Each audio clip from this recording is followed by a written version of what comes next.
একটি বিশেষ গুরুত্বপূর্ণ টপিক নিয়ে তোমাদের সঙ্গে আলোচনা করব, তা হলো ট্রানস্ক্রিপশন। অর্থাৎ ডিএনএ রেপ্লিকেশনের পর ডিএনএ ট্রানস্ক্রিপশন প্রোটিন সংশ্লেষের ফার্স্ট স্টেপ, এবং এই মেকানিজমটা বা এই প্রসেসটা বা পদ্ধতিটা আমাদের কিন্তু খুবই ইম্পর্টেন্ট একটা টপিক। তো আমরা প্রথমে এর একটা সংক্ষিপ্ত ডেফিনেশন পড়ে নেব খুব সহজ করে। তো ফরমেশন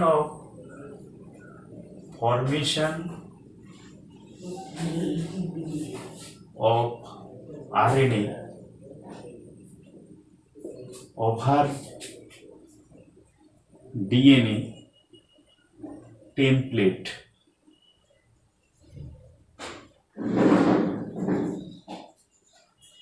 is called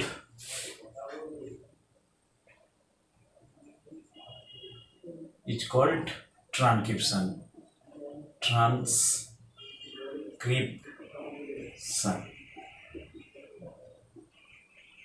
তাহলে আমরা ট্রানস্ক্রিপশন ব্যাপারটা একটা ডিএনএর একটা বিশেষ স্ট্যান্ড থেকে, টেমপ্লেট স্ট্যান্ড থেকে একটা একতন্ত্রী এমআরএনএ একটা আরএনএ তৈরি হওয়াটাকেই আমরা আসলে ট্রানস্ক্রিপশন বলে থাকি। ওকে, তো আমরা তাহলে বিষয়টা আরও অংশে যখন আমরা প্রবেশ করব, তাহলে আমরা একটা সংক্ষিপ্তভাবে বলতে পারি যে এই একটি 5'3' ডাইরেকশন ডিএনএ, এই অংশটি 5'3' ডাইরেকশনে থাকা একটি ডিএনএ। এই ডিএনএটাকে আমরা টেমপ্লেট হিসাবে ব্যবহার করব। এরই আমরা এই ডিএনএ, এই ডবল স্ট্যান্ড ডিএনএ সেটা হচ্ছে ডিএস অর্থাৎ ডবল স্ট্যান্ড ডিএনএটার থেকে আমরা একটা এমআরএনএ তৈরি করব। তো সেটা কিভাবে হয় সেটা নিয়ে বলতে গেলে একটা ডিএনএর মূল অংশে তিনটি প্রধান অংশ দেখা যায়। তো প্রথমে জাস্ট এই অংশটাকে আমরা প্রোমোটার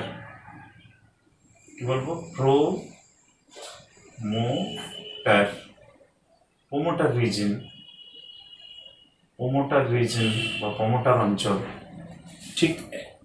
ঠিক এই অংশটাকে আমরা কি বলবো না টার্মিনেশন অঞ্চল। কি অঞ্চল না টার্মিনেশন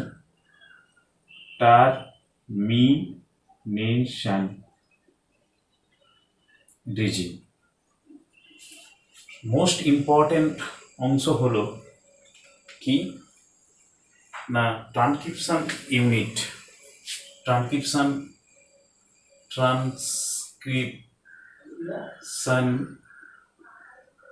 ইউনিট or structural জিন। এই অংশের নাম হচ্ছে তাহলে এই। আসলে এই ডিএনএর বিভিন্ন অংশ থেকে যে কোনো অংশ, পুরো হোল বডি থেকে কিন্তু আরএনএ তৈরি হয় না। তো এখানে যে আরএনএ তৈরি হয় সেটার নাম এমআরএনএ, কিন্তু বাস্তবে আরআরএনএ ও টিআরএনএ একই রকমভাবে কিন্তু তৈরি হয়। তো আমরা এই যে বিশেষ প্রক্রিয়াটি যদি প্রোক্যারিওটিক কোষের ক্ষেত্রে আমরা বিচার করি এবং ইউক্যারিওটিকের ক্ষেত্রে আমরা যদি বিচার করি ব্যাপারটাকে, তো আমরা জানি ইউক্যারিওটিক কোষের ভিতরে নিউক্লিয়াসের ভিতরে এই ট্রানস্ক্রিপশন প্রক্রিয়াটি কিন্তু সংগঠিত হবে। কিন্তু প্রোক্যারিওটিক কোষের ক্ষেত্রে যেহেতু নিউক্লিয় পর্দা থাকে না, তাহলে এই ট্রানস্ক্রিপশন প্রক্রিয়াটি কিন্তু কোথায় তৈরি হবে না সাইটোপ্লাজমে এটি নিউক্লিয়াসের ভিতর সংগঠিত হবে। তো এই বিষয়টা মাথায় রেখে আমরা বিষয়টাতে এগোবো। একটা ডিএনএ থেকে এই মানে তার একটি অংশ থেকে এমআরএনএ, আরআরএনএ, টিআরএনএ তিনটে তৈরি হওয়াকেই আসলে আমরা কিন্তু ট্রানস্ক্রিপশন বলি। কিন্তু এখানে মূলত আমরা এমআরএনএ তৈরির পদ্ধতিটাকেই নিয়ে কিন্তু মানে আলোচনা করব। ওকে, তো এই এমআরএনএ একটা বেসিক ব্যাপার, যে আমরা আমার অনেক আগের ভিডিওতে আমরা এমআরএনএ স্ট্রাকচার পড়িয়েছি। সেখানে এমআরএনএ 5'3' ডাইরেকশনে হয়। এমআরএনএর এই অংশে ক্যাপ অঞ্চল, ক্যাপ থাকে, এবং এখানে পলি এ অঞ্চল থাকে, পলি এ অঞ্চল, এগুলো নিয়ে আমরা কোনটা কোডিং অঞ্চল এবং কি এমআরএনএ সেটা নিয়ে আমরা বলেছি। কিন্তু এই একতন্ত্রী এমআরএনএটা আমরা ডিএনএর দেহ থেকে তৈরি করতে চাই। এখন প্রশ্ন হচ্ছে যে ডিএনএর কোন অংশ থেকে তৈরি হবে, 3 থেকে 5' না 5' থেকে 3', কোনটা ছাঁচ, কোনটা ডিএনএ কপি এই বা কমপ্লিমেন্টারি বেস পেয়ার দিয়ে এটা তৈরি হবে।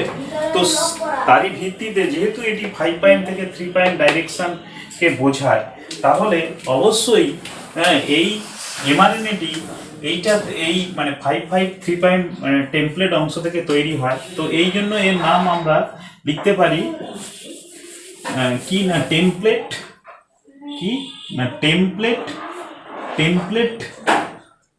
DNA stand, template DNA stand আমরা বলবো।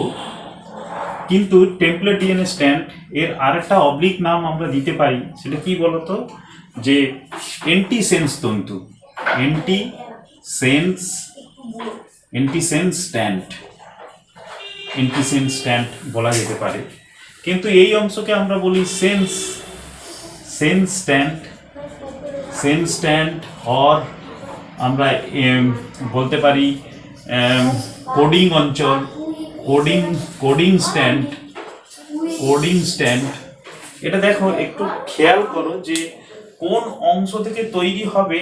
অনেকে আমাকে কোশ্চেন করতে পারে যে 5 থেকে 3' থেকে হবে না কেন, এই স্ট্যান্ড থেকে হয় কেন, আমি একটু পরে তার ব্যাখ্যা দিচ্ছি। তো আমরা একটু খেয়াল করে যদি বিষয়টার গভীরে চিন্তা ভাবনা করি, তাহলে কিন্তু এই উত্তরটা আমরা পেয়ে যাব। সেটা কি বলতো, এই স্ট্যান্ডে যদি এ থাকে, এই স্ট্যান্ডে অবশ্যই সেখানে টি আছে। এই স্ট্যান্ডে সি থাকলে এই স্ট্যান্ডে অবশ্যই জি আছে। এই স্ট্যান্ডে জি থাকলে এই স্ট্যান্ডে সি আছে। এটা মানে নাইট্রোজেন বেসগুলো যে হাইড্রোজেন বন্ধনী দ্বারা যোগ আছে, এটা আমরা আগেই জানতাম। তো এই স্ট্যান্ড থেকে মানে যে 3 থেকে 5' এর বিরুদ্ধে যে স্ট্যান্ডটি তৈরি হবে, তা আসলে কিন্তু 5 থেকে 3' এর জিন মানে নাইট্রোজেন বেসগুলো নিয়েই তৈরি হবে। এই জন্য এটা কার কোড, এর কমপ্লিমেন্টারি বলতে কিন্তু উপরটারই কোড, এই জন্য তার নাম কোডিং। অর এইটার উল্টো, মানে তো এইটা মানে এর উল্টো যেটা তৈরি হচ্ছে এমআরএনএ, আসলে সে তার কার কোড পাচ্ছে না এর, এই জন্য এই স্ট্যান্ডটাকে আমরা এই জন্য কোডিং বলছি। আর এটাকে বলা হচ্ছে টেমপ্লেট আর এন্টিসেন্স স্ট্যান্ড হিসাবে তৈরি হয়। তাহলে এই স্ট্যান্ড থেকে তৈরি হচ্ছে। তো সেটার আরো আমরা ব্যাখ্যা পাবো। আচ্ছা, আমরা প্রমোটার অঞ্চলে চলে এলাম। যে এই প্রমোটার অঞ্চলে এইখানে আমরা এ ধারকে +1 এবং প্রমোটার অঞ্চলের উল্টো ধারকে আমরা প্লাস মানে -1, -2, -3 এরকম কিন্তু কল্পনা করব। অর্থাৎ ট্রানস্ক্রিপশন ওয়েটা, ডিএনএ কপি, ডিএনএ থেকে যে নতুন স্ট্যান্ডটি তৈরি হবে তার ওয়ে কিন্তু সবসময় এই ডাইরেকশনে হচ্ছে, অর্থাৎ 5 to 3 ডাইরেকশনে হচ্ছে। আর এই অংশ থেকে, প্রমোটার অঞ্চল থেকে যখন এই দিকে যাচ্ছে, তখন এই অংশকে আমরা কি বলছি না ডাউন স্ট্রিম সিকোয়েন্সি বলছি। এর নাম কি ডাউন স্ট্রিম সিকোয়েন্সি।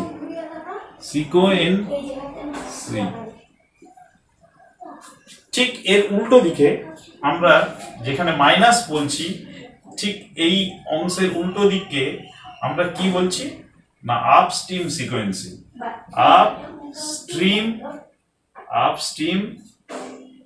সিকোয়েন্সি, আপস্ট্রিম সিকোয়েন্সি বলা হচ্ছে।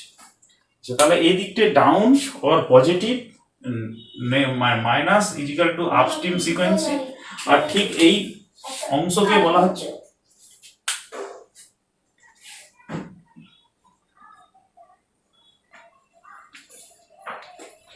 আচ্ছা। তাহলে আমরা এখানে এই অংশটাকে আমরা কি করলাম, যদি জিরো অ্যাকচুয়ালি কল্পনা করা যায় না, এইখান থেকেই আসলে ট্রান্সক্রিপশন শুরু হবে।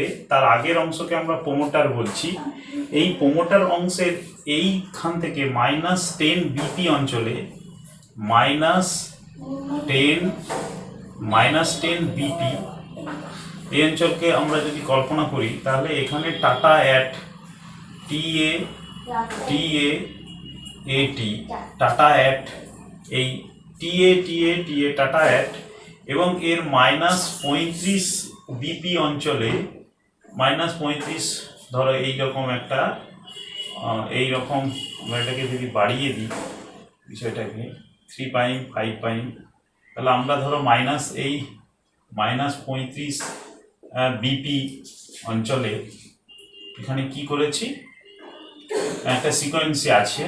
সেই সিকোয়েন্সিটাকে আমরা কি বলবো না, TGACA। তাহলে এই -10 অংশকে বলা হয়, এই সিকোয়েন্সিকে বলা হয় পিপ, কি বলবো, একে বলা হয়, এই অংশকে আমরা বলবো কি পিপ নাও বক্স। পিপনাও বক্স, এই পিপনাও বক্স হচ্ছে এইটা বিজ্ঞানী পিপনাও নামানুসারে এটা পিপনাও বক্স বলা হচ্ছে। আর এই অংশকে বলা হয়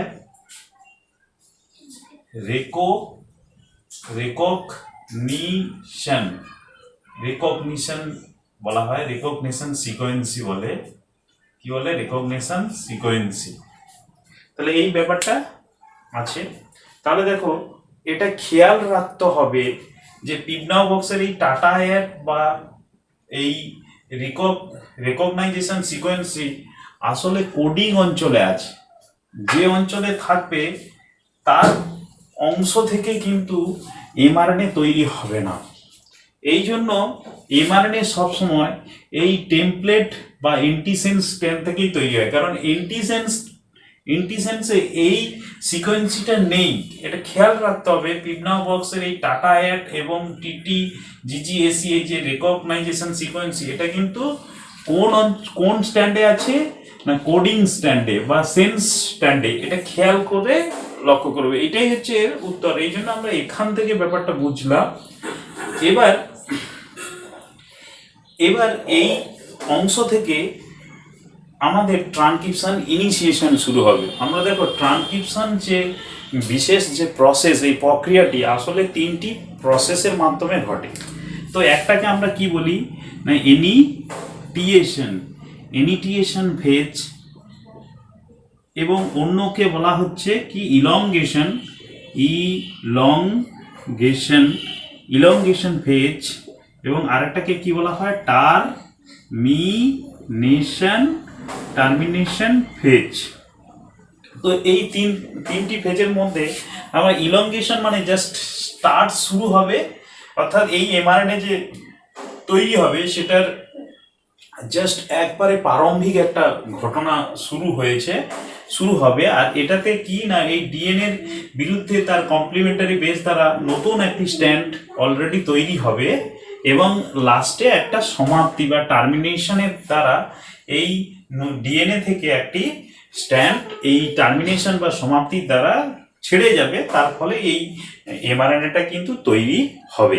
তো আমরা এই 3টে স্টেপই আমরা এখন ডিসকাস করব। তো আমরা চলে যাচ্ছি সেই অংশে।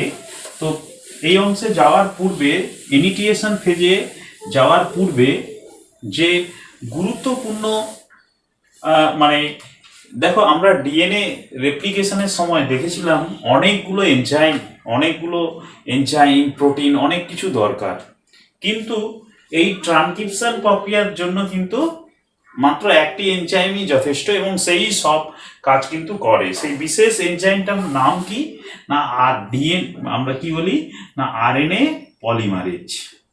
তো আমরা সংক্ষেপে তাকে আরএনএ পল বলি। তো আরএনএ পলিমারেজ আসলে এটা ইউক্যারিওটিক কোষের ক্ষেত্রে কিন্তু আরএনএ পলিমারেজ 3 রকম আছে। আরএনএ পলিমারেজ আরএনএ পল 1 আছে, আর কি না আরএনএ পল 2 আছে, এবং আরএনএ পল এখানে 3 আছে।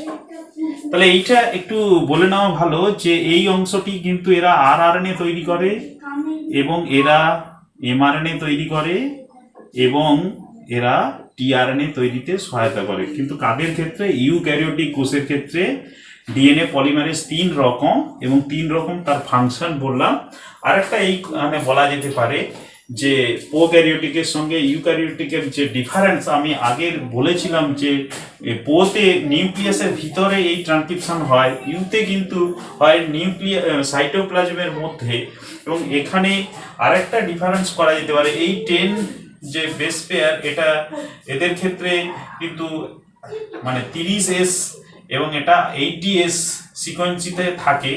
তো এই সিকোয়েন্সিগুলোর মধ্যে আমরা এখানে কার্ড বক্স মানে টাটা বক্স বলে আমরা টাটা বক্স বলে পেয়ে থাকি। টাটা বক্স অন্যদের কি না ক্যাট বক্স বলে কিন্তু টার্ম হয়। আমরা এর সিকোয়েন্সি যদি জানতে চাও আমি পরে অন্য জায়গায় কোথাও বলে দেব। তো টাটা বক্স কার্ড বক্স কিন্তু ইউক্যারিওটিক কোষে আমরা পেয়ে থাকি। যাই হোক, কিন্তু আমরা ইউক্যারিওটিক কোষে মানে আমরা যদি প্রোক্যারিওটিক কোষের ক্ষেত্রে দেখি একটাই মাত্র আরএনএ পলিমারেজ সমস্ত কিছু কাজ কমপ্লিট করে। তো আমরা এই আরএনএ পলিমারেজ সম্বন্ধে যদি বলতে চাই তো সেখানে বলতে পারি এটি 6 সাব ইউনিট দিয়ে তৈরি। 6 সাব ইউনিট স্ট্রাকচার দিয়ে কিন্তু এদের গঠনটি তৈরি। তো 6 সাব ইউনিট স্ট্রাকচার বলতে আমরা কি না, আমি এখানে একটা এই আঁকলাম, এই এটা এখানে এই প্রেজেন্ট করলাম, আর এখানে আমরা আরেকটা করলাম। তো একে আমরা আলফা বিটা প্রাইম এবং একটি ওমেগা এবং একটি ডেল্টা, একটি সিগমা, অর্থাৎ এটা কি একটা সিগমা। তাহলে দেখো এখানে 2 আমরা যদি 2 আলফা এবং beta and beta prime and omega এবং সিগমা ফ্যাক্টর এই নিয়ে কিন্তু এই 6টি নিয়ে কিন্তু তৈরি, সাব ইউনিট নিয়ে তৈরি। এদেরকে আমরা একসঙ্গে আমরা কি বলি না হলো এনজাইম। কি বলবো না হলো এনজাইম একত্রে। তো এদেরকে যদি আমরা পৃথক অবস্থায় দেখি তাহলে দেখতে পাবো যে এটি কি না একটা ওমেগা, একটা কি আলফা, এটা কি একটা আলফা, এটা কি বিটা, এবং এটাকে আমরা বলছি বিটা ডট, এবং এটা সিগমা ফ্যাক্টর। তো সিগমা ফ্যাক্টর এটার নাম সিগমা ফ্যাক্টর। তাহলে এদেরকে আমরা বলি কোর এনজাইম, আর এটা সিগমা ফ্যাক্টর ইজিক্যাল টু হলো এনজাইম। তাহলে আরএনএ পলিমারেজ এই হলো এনজাইম, এদের সিগমা ফ্যাক্টর চলে গেলে এর যে পার্টটা থাকবে সেটাকে আমরা কোর এনজাইম বলি। তো আমরা এইখানে একটু কথা বলে নিই যে এই যে সিগমা ফ্যাক্টর, এই সিগমা ফ্যাক্টরের ফাংশনটা কি না, সিগমা ফ্যাক্টর প্রোমোটার অঞ্চলকে চিহ্নিত করে। একটা ডিএনএ পুরো হোল ডিএনএর মধ্যে কোন অংশ থেকে ট্রান্সক্রাইব অর্থাৎ ট্রান্সক্রিপশন শুরু হবে, সেই অঞ্চল কোথা থেকে শুরু হবে না প্রোমোটার রিজিন থেকে। তো প্রোমোটার রিজিনের এই যে টাটা অ্যাড বা এই যে সিকোয়েন্সগুলো আছে একে চিহ্নিত করতে সিগমা ফ্যাক্টর সহায়তা করে। সিগমা ফ্যাক্টরের তাহলে ফাংশন কি না প্রোমোটার রিজিনকে চিহ্নিতকরণ করা, প্রোমোটার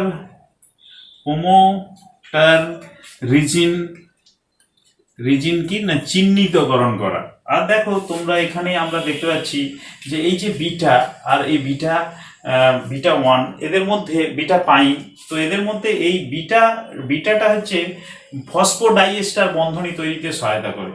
কি করে না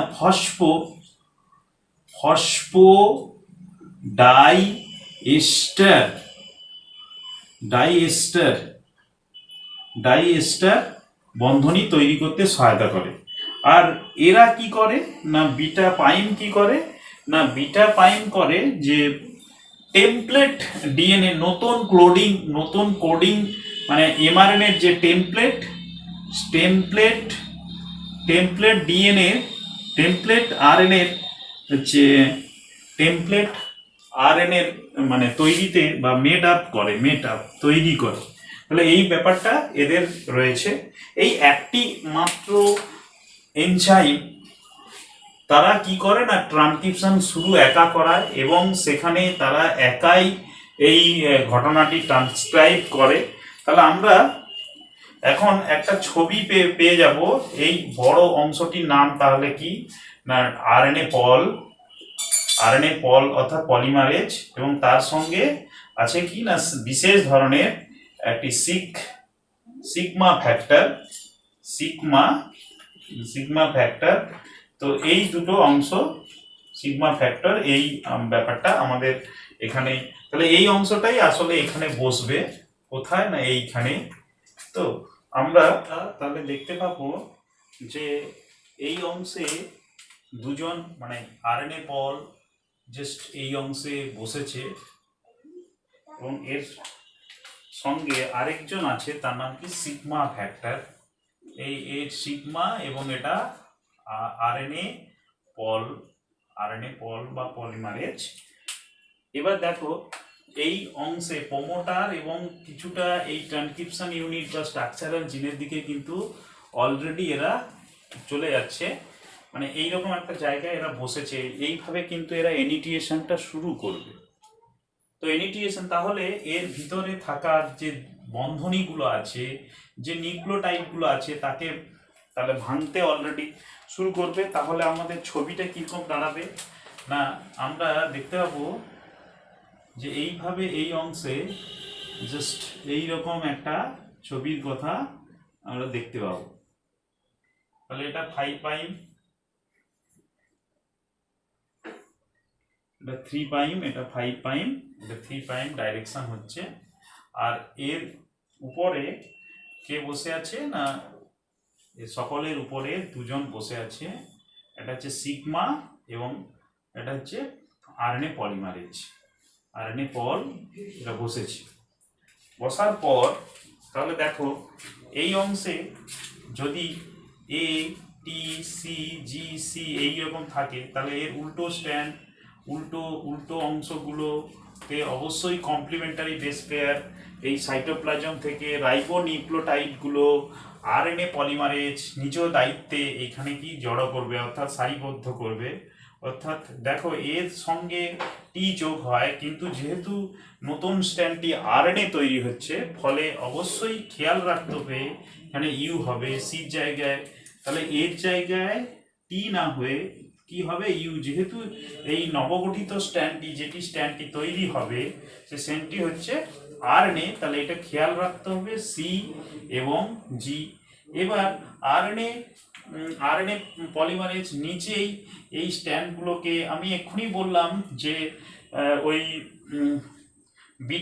বিটা যে ফসফোডাইএস্টার বন্ধনী তৈরি করে, আর বিটা পাইম সেটা হচ্ছে কি করে না টেমপ্লেট ডিএনএ অংশটাকে তৈরি করে। তাহলে টেমপ্লেট এইটা নতুন একটি এর কমপ্লিমেন্টারি, দেখো এই স্ট্যান্ডের কপির কিন্তু কমপ্লিমেন্টারি অংশ এটা তৈরি হচ্ছে। তাহলে এইভাবে এরা নতুন স্ট্যান্ডটি তাহলে তৈরি করবে। তো নতুন স্ট্যান্ডটি তৈরি হয়ে হয়ে এইভাবে কিন্তু যাচ্ছে। দেখো খেয়াল রাখতে হবে এখানে যখন 4 থেকে 6টি এইরকম অংশ তৈরি হয়ে যাবে তখন কিন্তু সিগমা ফ্যাক্টর এখান থেকে রিলিজ হয়ে যাবে। সিগমা ফ্যাক্টর তখন কিন্তু এই অংশ থেকে পৃথক হয়ে যাবে, চলে যাবে এখান থেকে, সিগমা ফ্যাক্টর আর থাকবে না। তখন দেখো যে ঘটনাটা ঘটবে তখন আরএনএ পলিমারেজে শুধু কি পড়ে আছে না কোর এনজাইম পড়ে থাকার ফলে এর মলিকুলার ওয়েট আগে থেকে অনেক সিগমা ফ্যাক্টর চলে যাওয়ার ফলে কমে যাবে। এর ফলে আরএনএ পলিমারেজের কনফরমেশনাল যে গঠন সেটা কিন্তু চেঞ্জ হবে। তার ফলে এই ওয়েটা অর্থাৎ এই ডাউন স্ট্রিমের দিকে ওয়েটা কি অনেক বেশি দ্রুত গতিতে করার চেষ্টা করবে। এইটাকে আমরা তখন বলছি ট্রানস্ক্রিপশন বাবুল। তখন আমরা এই অংশটাকে কি বলছি না ট্রানস্ক্রিপশন বাবল। তো ট্রানস্ক্রিপশন বাবুল বলবো। এইভাবে প্রত্যেক এইটা দেখো আমরা এখান পর্যন্ত আমরা বলবো যে ইনিটিয়েশন স্টেজ, এরপরে কি শুরু হবে না ইলংগেশন, চেন খুলে গেছে, ইলংগেট করবে, সামনের দিকে এগিয়ে চলবে। আর এগিয়ে যাওয়াটা যখনই সিগমা ফ্যাক্টর পড়ে যাবে এদের ওয়েটা মানে খুব দ্রুত গতিতে কিন্তু চলবে।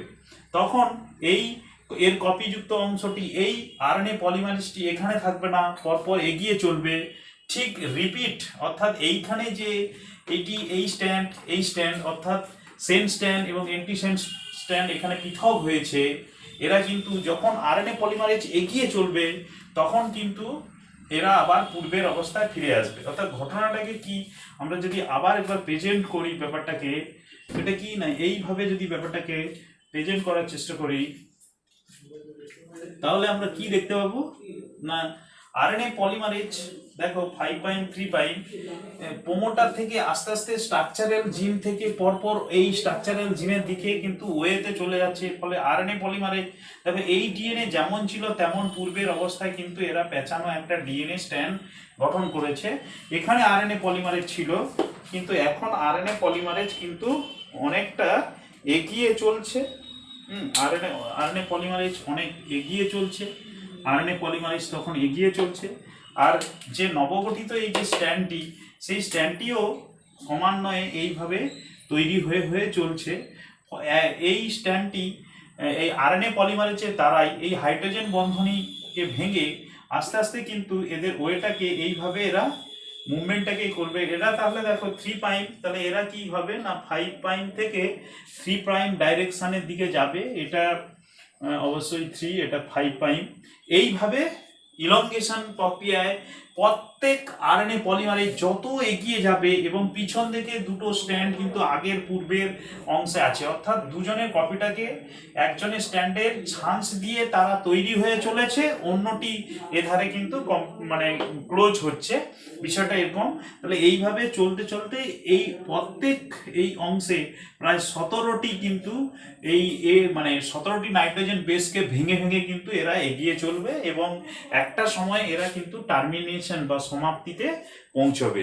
অর্থাৎ সমাপ্তিতে যখন পৌঁছবে তো সমাপ্তিটা একটু টার্মিনেশন ট্রানস্ক্রিপশনের এই সমাপ্তি, অর্থাৎ এমআরএনএ এখান থেকে কিভাবে ডিএনএ কপিকেও হুবহু একই রেখে কি করে নিজে আলাদা হলো, এটা কিন্তু বিষয়টা খুবই বোঝার এবং টার্মিনেশন এই ডিএনএ ট্রানস্ক্রিপশনের ক্ষেত্রে গুরুত্বপূর্ণ একটি মেথড। তো আমরা ট্রানস্ক্রিপশনটা একটু তোমরা ভালো করে এটা গুরুত্ব দিয়ে শুনবে বা